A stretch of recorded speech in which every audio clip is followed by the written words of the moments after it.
Oi, tudo bem? Hoje é o dia 16 do nosso plano de leitura da Bíblia comentada em 365 dias. Eu sou a Tati, muito obrigada pela sua companhia. Creio que Deus fez e continuará fazendo maravilhas no nosso meio. Nós estamos usando a Bíblia de Estudo Joyce Meyer com comentários da autora. E hoje nós chegamos ao livro de Jó. O autor do livro de Jó é incerto. A data provavelmente foi escrito no segundo milênio antes de Cristo, mas colocado na sua atual forma escrita aproximadamente nos tempos de Salomão. Os princípios para a vida diária. Deus permite que as pessoas passem por dificuldades. Deus nos ama e nos ajuda em meio ao nosso sofrimento. Quando sofremos, precisamos ser diligentes para manter a nossa fé forte e uma boa atitude. A fé em Deus e uma atitude positiva não apenas nos ajudam a suportar o sofrimento, como também nos levam à restauração. Comentários da autora. Podemos resumir o livro de Jó dizendo que ele fala sobre tempos de dificuldade. Jó nos ensina que Deus permite que o seu povo sofra às vezes, mas também nos lembra que Deus está conosco em meio ao nosso sofrimento e nos encoraja a nos apegarmos a Ele ao longo desses momentos, independentemente do que estejamos enfrentando na vida. Jó suportou quase todo tipo de perda que se possa imaginar: a perda do dinheiro, dos bens, da família, da saúde e do apoio de seus amigos, mas ele não perdeu a sua esperança em Deus. Mesmo quando as coisas ficaram tão ruins a ponto de sua mulher lhe dizer: amaldiçoe a Deus e morra. Jó chamou-a de insensata e respondeu: aceitaremos o bem dado por Deus e não o mal? O versículo 10 continua: em tudo isso, Jó não pecou com seus lábios. Ele permaneceu fiel a Deus, apesar das circunstâncias devastadoras e difíceis.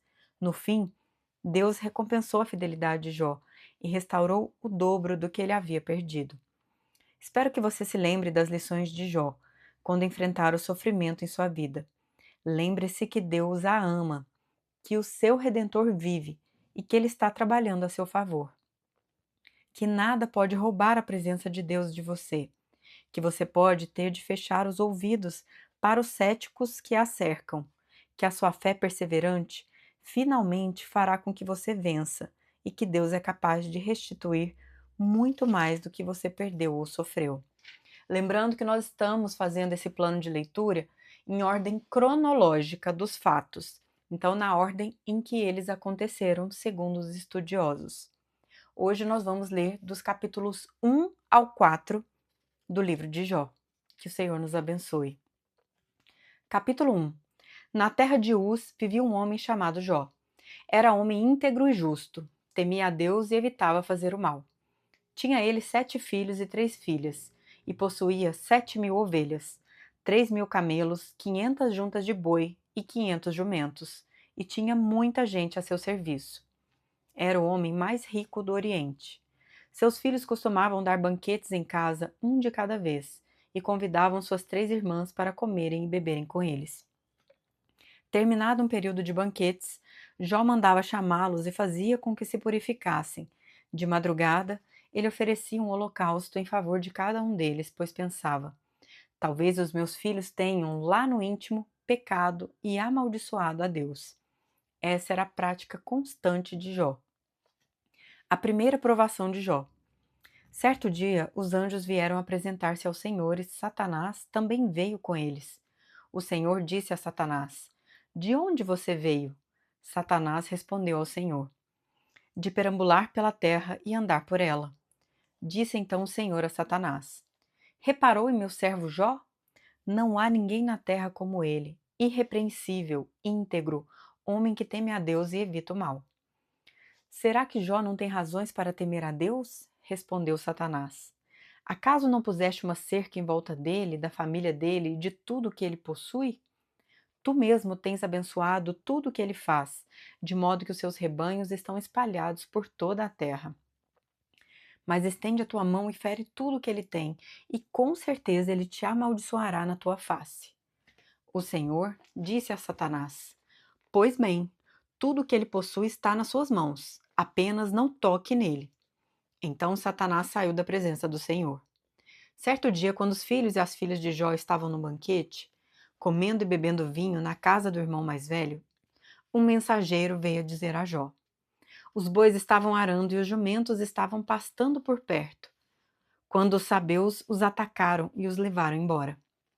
Mataram à espada os empregados, e eu fui o único que escapou para lhe contar. Enquanto ele ainda estava falando, chegou outro mensageiro e disse: fogo de Deus caiu do céu e queimou totalmente as ovelhas e os empregados, e eu fui o único que escapou para lhe contar.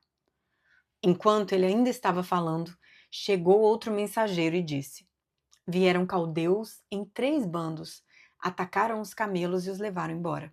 Mataram à espada os empregados, e eu fui o único que escapou para lhe contar. Enquanto ele ainda estava falando, chegou ainda outro mensageiro e disse: seus filhos e suas filhas estavam no banquete, comendo e bebendo vinho na casa do irmão mais velho, quando de repente um vento muito forte veio do deserto e atingiu os 4 cantos da casa, que desabou. Eles morreram, e eu fui o único que escapou para lhe contar. Ao ouvir isso, Jó levantou-se, rasgou o manto e raspou a cabeça. Então, prostrou-se com o rosto em terra em adoração e disse: saí nu do ventre da minha mãe, e nu partirei. O Senhor o deu, o Senhor o levou. Louvado seja o nome do Senhor. Em tudo isso, Jó não pecou e não culpou a Deus de coisa alguma. Comentários da autora. Você já teve dificuldade em saber o que dizer a alguém que estava sofrendo? Depois de ver o profundo sofrimento de Jó, seus amigos não disseram nada por dias, mas permaneceram com ele e compartilharam de sua dor. Muitas vezes a melhor coisa a fazer por aqueles que estão sofrendo é simplesmente estar presente em meio à sua dor e orar por eles. Capítulo 2. A segunda provação de Jó. No outro dia, os anjos vieram apresentar-se ao Senhor, e Satanás também veio com eles para apresentar-se. O Senhor perguntou a Satanás: de onde você veio? Satanás respondeu ao Senhor: de perambular pela terra e andar por ela. Disse então o Senhor a Satanás: reparou em meu servo Jó? Não há ninguém na terra como ele, irrepreensível, íntegro, homem que teme a Deus e evita o mal. Ele se mantém íntegro, apesar de você me haver instigado contra ele, para arruiná-lo sem motivo. Pele por pele, respondeu Satanás. Um homem dará tudo o que tem por sua vida. Estende a tua mão e fere a sua carne e os seus ossos, e com certeza ele te amaldiçoará na tua face. O Senhor disse a Satanás: pois bem, ele está nas suas mãos. Apenas poupe a vida dele. Saiu, pois, Satanás da presença do Senhor e afligiu Jó com feridas terríveis, da sola dos pés ao alto da cabeça. Então Jó apanhou um caco de louça e com ele se raspava, sentado entre as cinzas. Então sua mulher lhe disse: você ainda mantém a sua integridade? Amaldiçoe a Deus e morra.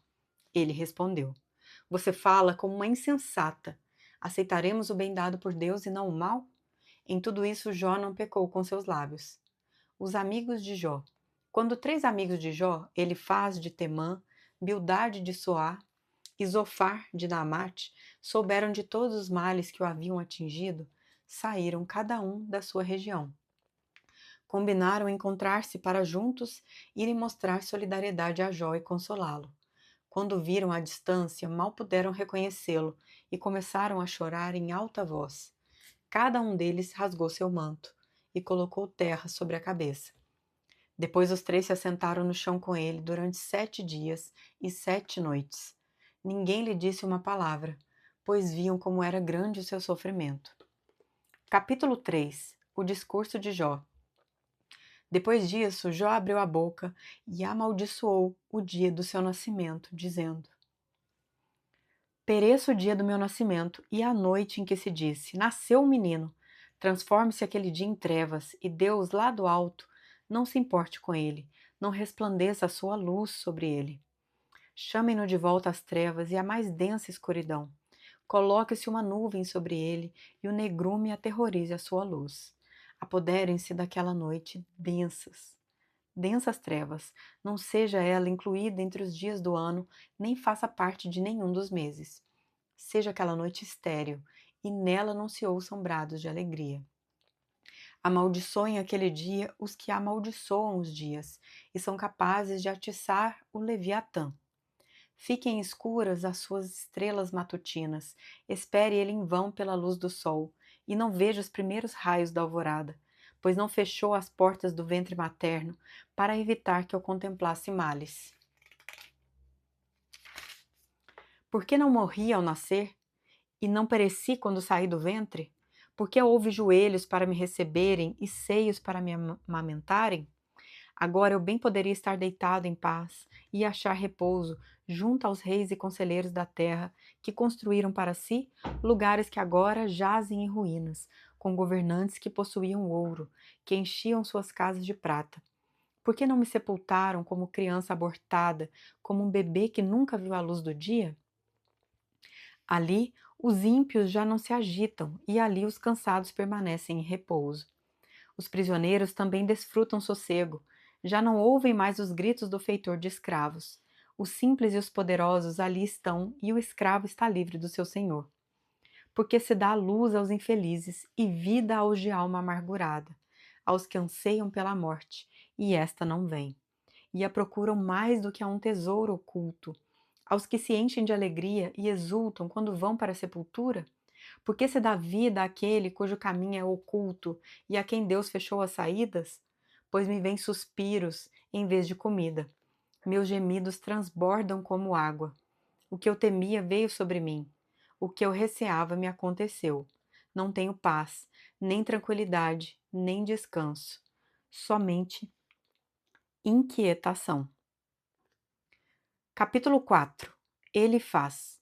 Então respondeu Elifaz de Temã: Se alguém se aventurar a dizer-lhe uma palavra, você ficará impaciente? Mas quem pode refrear as palavras? Pense bem. Você ensinou a tantos, fortaleceu mãos fracas. Suas palavras davam firmeza aos que tropeçavam. Você fortaleceu joelhos vacilantes. Mas agora que se vê em dificuldade, você desanima. Quando você é atingido, fica prostrado. Sua vida piedosa não lhe inspira confiança? E o seu procedimento irrepreensível não lhe dá esperança? Reflita agora: qual foi o inocente que chegou a perecer? Onde os íntegros sofreram destruição? Pelo que tenho observado, quem cultiva o mal e semeia maldade, isso também colherá. Pelo sopro de Deus são destruídos, pelo ventre de sua ira eles perecem. Os leões podem rugir e rosnar, mas até os dentes dos leões fortes se quebram. O leão morre por falta de presa, e os filhotes da leoa se dispersam. Disseram-me uma palavra em segredo, da qual os meus ouvidos captaram um murmúrio. Em meio a sonhos perturbadores da noite, quando cai sono profundo sobre os homens, temor e tremor se apoderaram de mim, e fizeram estremecer todos os meus ossos. Um espírito roçou meu rosto, e os pelos do meu corpo se arrepiaram. Ele parou, mas não pude identificá-lo. Um vulto se pôs diante dos meus olhos e ouvi uma voz suave que dizia: Poderá algum mortal ser mais justo que Deus? Poderá algum homem ser mais puro que o seu Criador? Se Deus não confia em seus servos, se vê erro em seus anjos e os acusa, quanto mais nos que moram em casas de barro, cujos alicerces estão no pó, são mais facilmente esmagados que uma traça. Entre o alvorecer e o crepúsculo são despedaçados, perecem para sempre, sem ao menos serem notados. Não é certo que as cordas de suas tendas são arrancadas e eles morrem sem sabedoria? Comentários da autora. Compreendendo a incompreensão. Elifaz, o amigo de Jó, deu-lhe um conselho duro porque não compreendia Jó e a causa de seu sofrimento. Há momentos em que, assim como Jó, somos incompreendidas pelas pessoas que pensávamos que poderiam nos entender e nos consolar. Às vezes, até as pessoas mais próximas a nós não entendem as nossas lutas, os nossos sonhos, a nossa personalidade e o nosso chamado.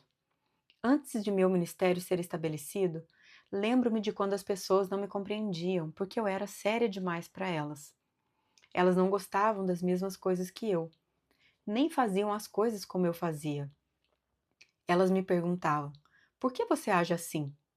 Olho para trás agora e percebo que tudo o que precisava para fazer a obra do ministério de Joyce Meyer já existia em mim. O tipo de personalidade e as qualidades que Deus queria que eu tivesse já estavam ali. Deus só precisava me lapidar e me colocar em boas condições de funcionamento.